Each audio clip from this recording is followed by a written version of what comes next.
90 years ago, the Virginia Farm Bureau made our local farmers a promise to protect and preserve a way of life they worked so hard to establish. Today, our insurance agents work to protect all Virginians, not just farmers. We want to keep Virginia, Virginia. More information is at farmbureauadvantage.com. The remarkable soybean. From its oil, we get products like ink, candles, and paint. From its meal, we get a high-protein fiber used in foods and animal feeds. Natural soy is replacing chemicals and products you use every day. You can learn more about soybeans at vasoybean.com.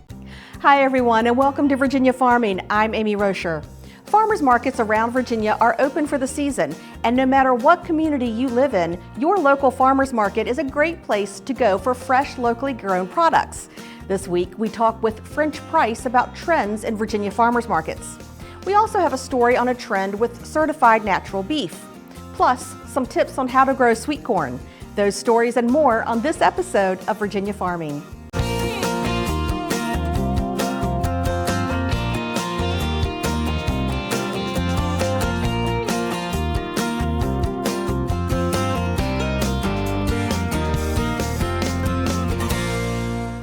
It's challenging enough to be a high school teacher these days, but one teacher in Southwest Virginia recently won national recognition for her efforts to educate and cultivate the next generation of Virginia farmers. Sherry McKinney has this report from the Virginia Farm Bureau. Sarah Seifer spends her workdays shaping young lives at Holston High School, and in her off hours at the family cattle and sheep operation, she's also been busy collecting awards recently. Seifers was honored as the Secondary School Teacher of the Year in Washington County and received a Models of Innovation grant from the Virginia Department of Agriculture and Consumer Services and Virginia Tech. Those achievements caught the eye of the judges at the 2017 American Farm Bureau Federation National Convention, where she also won the Young Farmers and Ranchers Excellence in Agriculture Award. This award recognizes the best young farmer or rancher who does not derive the majority of their income from farm operations. I talked a lot about my involvement in the agriculture industry locally, statewide, and nationally, and then my community, how I volunteered in my community. But then I really focused on my three main points that I felt like were issues that needed to be addressed in agriculture, and then what I had done and am doing to help address those issues. Seifer says she is an ag education teacher first. She wants to see more career opportunities for her students and more funding for ag education programs across Virginia. And she works to show students from economically depressed communities that farming could be their path to financial stability. Bring students in rural communities, really, and especially in our area that has been affected by coal and tobacco and different things, out of that almost poverty level into careers and out of that through agriculture, because there's a lot of really great ways that they can do that. Seifer's classroom extends well beyond four walls and textbooks. It goes beyond studying traditional technical skills and training. Students in her classroom also work with a local elementary school where they share the importance of agriculture with third grade students through an Ag in the Classroom curriculum. And with grant money, she was able to build an outdoor learning lab and classroom at Holston High. We've got a 3,000 square foot aquaculture facility where my students raise about 800 to 900 tilapia annually. They raise them from fingerling size all the way up to harvesting, and they'll harvest and market those tilapia to people in our community. We have an on-site livestock facility where students raise chickens, raise cattle, raise sheep. They're doing that here. Seifer says ag education has evolved by leaps and bounds in the past 2 decades. High-tech curriculums are much more common in classrooms. It's not the same program that a lot of adults remember with, and I say this all the time, cows, plows, and sows. It's using technology. We have a drone in my program that students learn how to use and fly a drone for crop scouting, to use it in agriculture, those things that they may need. 4-year college and university isn't for every student. A 2-year community college isn't for every student. Technical school may be where they need to go, and additional training. Some of them may leave my classroom and go straight into the agriculture industry and farming and production agriculture. From elementary school to high school, this dynamic agriculture advocate stays focused on encouraging the next generation of Virginia farmers. Reporting in Washington County, I'm Sherry McKinney. Thank you, Sherry. Virginia farmers saw quite a bit of rain in late April, but according to the most recent crop progress report, those rains didn't hold up getting the 2017 corn crop in the ground. Virginia farmers had planted more than 60% of the crop by May 1st, thanks to relatively good field conditions in April. Looking at other crops around Virginia this spring, apples apparently escaped major damage due to the fluctuating weather conditions back in March. Some orchards reported losses, but for the most part, we should be able to count on a good crop of apples later this summer. Overall, Virginia apple production ranks 5th in the nation. Some cattle producers in Virginia and across the nation are raising their animals as certified natural. Bob Cervera has this report from the American Angus Association. For a program growing natural beef, few sick animals equals success. Often, weaning is the biggest challenge, but not for top-end farms. These calves will stay on these cows until November, and then we'll move them to wheat pasture. We'll take these cows and calves, and they'll be on there for about 2 weeks. We'll bring the cows in and the calves in and separate them, give them their first shots in the fall, and then we'll lock the cows up in the pens next to the wheat fields. And then we'll let the calves run like open range back on the wheat pasture, and they know where the water is and know where the feed is, and they love it. The low-stress weaning program means less than 3% of calves ever need doctoring. From there, we go springtime, we take them off that, put them in pens, keep growing them till we feel that the date we want to put them on feed, and then we put them on a feed for a harvest date that we choose on the natural program. Top-end farms went natural a decade ago, allowing years to perfect their processes. Now part of the certified Angus beef brand natural supply chain. We got in the natural program because resources says we can. With a couple of us working in the young kids at that time, we thought this opportunity would work for our program. So we stepped into it. It takes a little more paperwork, which we can take care of, and humane handling of the animals, which what the consumer wants us to do. And we strive that every day. I'm Bob Cervera. Thanks, Bob. Driving around the Virginia countryside this summer, don't be surprised if you see a drone in the air. According to a recent poll by Farm Journal Media, about 1/3 of all farmers will be using a drone this year as part of their agricultural operations. The developing technology has become popular with many Virginia farmers. Drones can be used for crop scouting, checking fence lines, or a variety of other reasons. Farmers are being reminded that most unmanned aerial systems or drones must be registered with the Federal Aviation Administration. Well, most farmers markets around the state are now open for the season. Jeff Ishii has the inside scoop on farmers markets. That's coming up next on Ag Insights.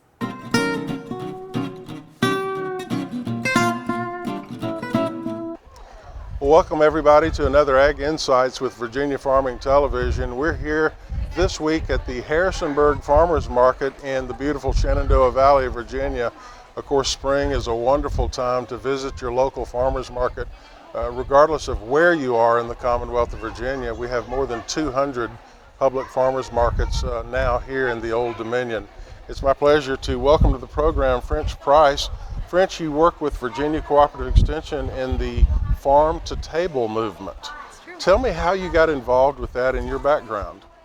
Well, I'm from Woodstock, just a little bit up the road, and I went to Virginia Tech started out environmental, and I switched to agribusiness and graduated last May and was lucky enough to find a job close to home working and supporting local farmers and trying to increase those market opportunities through Virginia Cooperative Extension. And your first name is French. It's a beautiful name, and you'll have to tell me the story of how a lot of our viewers at home, especially if you're involved with the dairy industry, you'll know this name when you tell us the story. Well, actually, I'm the youngest of 4, and they weren't going to find out if I was a boy or girl, and my mom lost a bet with my dad. I was a girl, and so either way, the middle name was going to be French, my mom's maiden name, and so it just stuck, and I've been French since then. And my mom is she's related to a lot of the Frenches in Shenandoah County who have French Brothers Dairy and a couple different operations. A very almost infamous dairy in the Commonwealth of Virginia, French Brothers Dairy. We've heard about that, and we'll save that for another day. We'll talk about that. Today we're going to talk about farmers markets. Farmers markets, of course, have been around literally forever.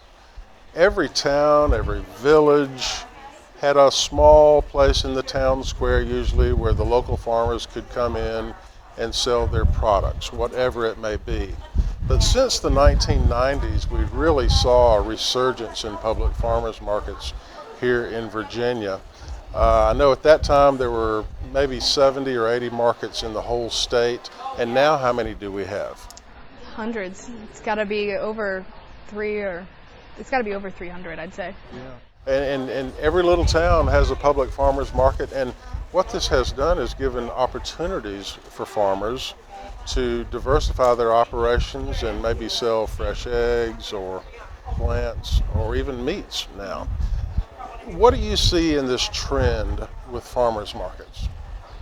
Well, I see, first off, it's a way for farmers to just have another market for their products, whether they're currently selling on the farm or through a CSA. Farmers markets have kind of been that original direct-to-consumer market. And so that's a benefit for the farmers, but it's also such a benefit for all of the consumers that are able to come out to the beautiful farmers market and get a connection with their food and their community. And I'd say that it's just representing and just spreading more about agriculture and where people's food comes from. Now, is this associated with the, and we use a lot of words here, a lot of terminology, the farm to table overall movement? I would say I think farmers markets probably kind of kicked off that movement. They, the people that were coming to farmers market back when Harrisonburg first started in the 70s, those people were probably just wanting the best, freshest food, and now it's become something that people can get a connection with their farmers, with their community. They can go support other local businesses downtown, and put it on Instagram and share it even more. So I'd say farmers markets are one of the key pieces of the farm to table movement. Now, of course, it's springtime now. People won't generally find sweet corn and tomatoes and watermelons and things of that nature at their local farmers market until later in the year. But I noticed you were shopping around before the show today. Tell us about some of the things that you saw here at the Harrisonburg Farmers Market. Well, all those classic summer produce, they're not here yet, but soon enough we'll have berries coming on, and a lot of farmers have been able to get the funding from selling at markets to add season extension to their farms. So they're able to have greenhouses or hoop houses so they can have lettuces and lots of nice greens for salads and things. I saw some really pretty kale a few booths down, but there's also farmers that are selling value-added products too, whether it's... Define that term. Value-added products, that is just any kind of product that isn't just a raw produce. It's, they've made a salad dressing, or they've made some sort of pastry or baked good, or even there's some people that grow their own peppers and make hot sauces or jams and preserves. So those are ways that farmers can, especially through preserves, they can sell throughout the winter and not just have to focus during harvest time. I've heard that as an excellent example, the jams and the preserves. You can sell strawberries all day long for $3 a pint, but you can sell that strawberry jam for $5, $6, $7 a pint. So it's adding value to the producer, which is the farmer. Let's talk about the benefits from the producer side. You mentioned being direct marketing. What are the benefits when you market your farm product directly to the consumer with literally no middleman? Well, by cutting out the middleman, you're able to kind of capture all of those profits from distribution and processing, and if you're doing your own marketing face-to-face, that cuts out that too. And now with social media, farmers can do their marketing almost for nothing. So the benefits of a farmer's market really just allow those farmers to establish a connection, get to know their customers, get direct feedback from their customers, and it really just shortens the supply chain and makes it, I think, less complicated. But when you get to know the person that's buying your product, I think, and they're asking you the questions about what they're demanding, you're able to better grow and plan for the next season. So it's almost instantaneous feedback for your product. Now, what you're involved with the Farm to Table program is essentially helping farmers to market on a big picture scale of what they are doing. And one thing I want to hold up, I see this bumper sticker more and more often, buy fresh, buy local. That has been a very, very popular campaign. What does it mean, in your opinion, to buy fresh and buy local? I think buy fresh, buy local just allows the transparency that might not be there at your regular grocery store. It allows you to hold that farmer accountable for their growing practices, and it means that you're knowing where your dollars are going, and you're able to support your neighbor rather than, somebody a couple states away. And it really just has a greater economic impact because your dollars are spent locally and they're staying local. So it not only helps your family and you're able to put a beautiful meal on the table because it's the freshest, you're also supporting somebody else in your community. What we're going to do, and of course we're recording this in the springtime, so what we want to do is kind of take our viewers on a stroll through the market. They'll find all sorts of plants. That's one of the primary products that we'll see at a Virginia farmers market in the spring. Lots of plants, and they're not just vegetable plants like tomatoes and cabbage and broccoli, but all sorts of ornamental plants, house plants. Farmers are really branching out, pardon the pun, they're branching out in the types of things that they grow for the public farmers market. Of course, you'll see a lot of eggs, you'll see fresh local meats. Breads have always been a staple at many public farmers markets. And then as we go later into the season, we'll see the sweet corn and the tomatoes and the melons and the cantaloupes and so forth. But for me, a farmer's market has always been kind of like eye candy. It's a beautiful place to be, generally on a Saturday morning, in a lot of locations in a historic part of the town, and it's really a social occasion. Is that true? Have you found that? Oh, I think certainly, and it's not, we're here in Harrisonburg, and I think it's so good to see students from JMU coming out into their community and getting to know the local farmers around. And it's not just a social event for the community, it's also a social event for the farmers. You can often hear them talking about how their planting season's going. So I think oftentimes, which it's true for a lot of people's careers, is they don't get out of the office, and farmers don't often get off the farm. So the farmers market really lets them be more social, and I think that just reinforces what they're doing. Well, that's well said. That's well said, that farmers markets is kind of that neutral gathering place. You see the college kids, you see the old farmers, you see literally everybody, seniors, you see children, you see tourists. A lot of times they'll be in, and so many different things available at farmers markets. Now, we mentioned the Buy Fresh, Buy Local.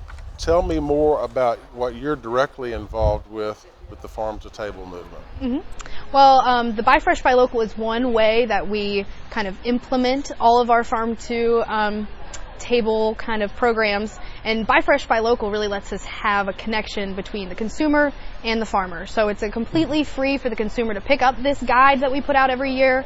And it's also free for the farmers to be listed. And we're able to have a lot of generous sponsors that let us print close to 60,000 copies to be distributed in the 10-county area. And so it's just a list of farm-to-table restaurants, farmers markets, on-farm stands, CSAs, and even a lot of value-added producers. So it's a really great directory and resource for people that are trying to source locally, and we try to put more information about availability.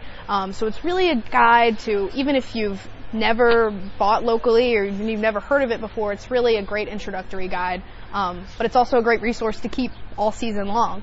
One of the things I truly enjoy when my wife and I go into a restaurant, and on the menu, it'll tell you which farm it came from. And to me, that's special. To a lot of people, that could care less. But getting back to that, people want to know where their food came from, and they would like to know a story associated with that. So when you're looking at that menu in a restaurant and it says Woodstock grown kale or Lexington grown poultry, there's a sense of localism and that you are truly buying fresh and buying local. And that plays a lot into the tourism role that we see these days. There's a lot of people that go on vacation based on the better farmers markets. And I should say at this point, I should point out actually to our viewers that there is an annual competition of farmers markets that is coordinated by the American Farmland Trust every year. And this past year, 2 of the top 10 farmers markets in the entire United States are right here in Virginia. And I believe it was Charlottesville and also Williamsburg. Now, if you ever go to the Williamsburg Farmers Market, you'll find local crabs and shrimp and oysters. You won't find that in Harrisonburg. Not local.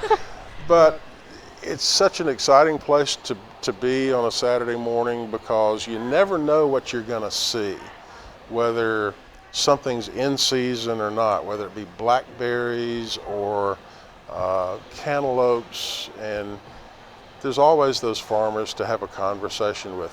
If people wanted to learn more about the farm to table movement, are there some web resources available? Absolutely. We have the virginiafarmtotable.org that talks about the conference we have every year. It has a lot of different national, state, and local resources. And buylocalvirginia.org is our statewide website for the Buy Fresh, Buy Local brand. And that can connect you to your local chapter. Well, thank you for everything that you do with Virginia Cooperative Extension, and we'll see you at the farmers market back in just a moment.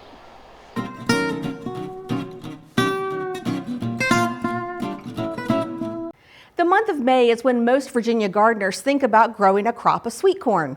Chris Mullins shows us how to do exactly that from the ground up. Hi and welcome. Today we're at Virginia State University's Randolph Farm. It's a windy day, so we're in one of these high tunnels today, and we're going to be talking about planting sweet corn. You know, every summer it's easy to find sweet corn at the farmer's market, at the grocery store, but wouldn't it be nice to grow your own? And it's pretty easy. Sweet corn doesn't require a whole lot. It's something that you can definitely do in the home garden. The first thing we want to think about, though, are the different types. There are 3 different types of sweet corn that kind of tell about how sweet they are. And in your seed catalogs, you're going to see some of these terms like sugary enhanced is the second one, and super sweet is the third. And the only reason I mention this is because when you're planting them, especially the super sweet, you don't want to plant the other 2 types within about 500 feet because you might get cross-pollination and it's not going to end up tasting very good for you. So look at your seed catalog, look for if it's called super sweet, sugary enhanced, or sugary, and make sure you don't plant those really close to each other. All right, so you've got your seed and you've decided what you want to plant. Now it's time to plant. And one of the first things you got to think about is temperature. Not necessarily air temperature, but soil temperature. Sweet corn really likes it warm soils, that is. So when you put the seeds in the ground, you want the temperature to be at least 60 degrees Fahrenheit. So you definitely want to wait till after the last frost and then try to measure the soil temperature, either with some type of thermometer in the ground, like a candy thermometer or an actual soil thermometer that you can get at a garden center. Measure around 3 inches in the ground to see what the temperature is. Okay, so your soil temperature is the proper temperature to get your sweet corn in the ground. So how far do you plant it in the ground? Well, sweet corn should be about 1 inch or 1.5 inches in the ground. The seed should be put down that far. And you should think about planting multiple rows. That way you'd make sure that the wind pollinates it properly. So instead of one long 100-foot row, you might have 4 25-foot rows. And so as you space those rows apart, they should be about 3 feet apart. Now, one way that you can plant the corn in the ground at 1.5 inches deep is by hand planting it, going through and putting about 2 to 3 seeds per foot, and that's going to be a good spacing for the sweet corn. But another way is to use a tool like this. This is a push planter, a push mechanical seeder, and you can buy these for about $100, $125. They come with different seed plates, so you can plant sweet corn with them, but you can also plant beans and tomatoes and okra and a lot of other vegetables. So it might be useful in your garden. If you've got a large enough garden, this is definitely the way to go. So it's a real simple process of just walking the seed, walking the planter down the row, and dropping your seed. So once you've planted, there's some things you need to think about throughout the growing season. And one is water.